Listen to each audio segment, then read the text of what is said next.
వెంకయ్య ఎందుకు రాలేదయ్యా? ఇది ఇంట్రెస్టింగే. అమరావతి, గుంటూరు, విజయవాడ ఏరియాల్లో డ్రైనేజీ కాలువల ప్రాజెక్టులు ఏవైనా ప్రారంభోత్సవం ఉన్నా, ఓపెనింగ్ ఉన్నా ఆ కార్యక్రమాలకు హాజరు కావడంలో ముందుంటారు కేంద్ర మంత్రి వెంకయ్య నాయుడు. పేరుకు కేంద్ర మంత్రి అయినా వెంకయ్య ఏపీలోనే ఎక్కువగా కనిపించేవారు. ప్రత్యేకించి చంద్రబాబుతో వెంకయ్య దోస్తి అన్నిత్యం వార్తల్లో నిలిచేది. కులబంధం వీరిని అతుక్కుపోయేలా చేసిందనే మాట వినిపించసాగింది.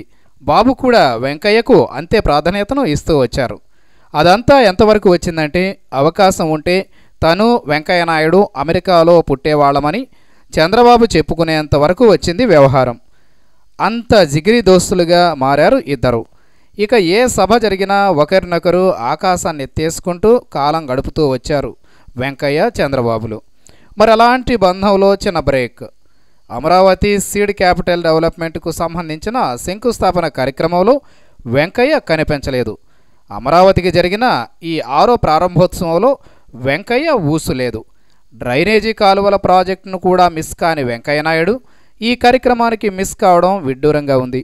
ఎక్కడో ఏదో జరిగింది, లేకపోతే వెంకయ్య హాజరు కాకపోవడం ఏమిటి అనే సందేహం కలుగుతుంది. మరి ఢిల్లీలో ఏమైనా బిజీగా ఉన్నారా అంటే అదేం లేదు. వెంకయ్య చెన్నైలోనే ఉన్నారు, కానీ అమరావతి వైపు రాలేదు. మరి ఇంతకీ ఏం జరుగుతోంది?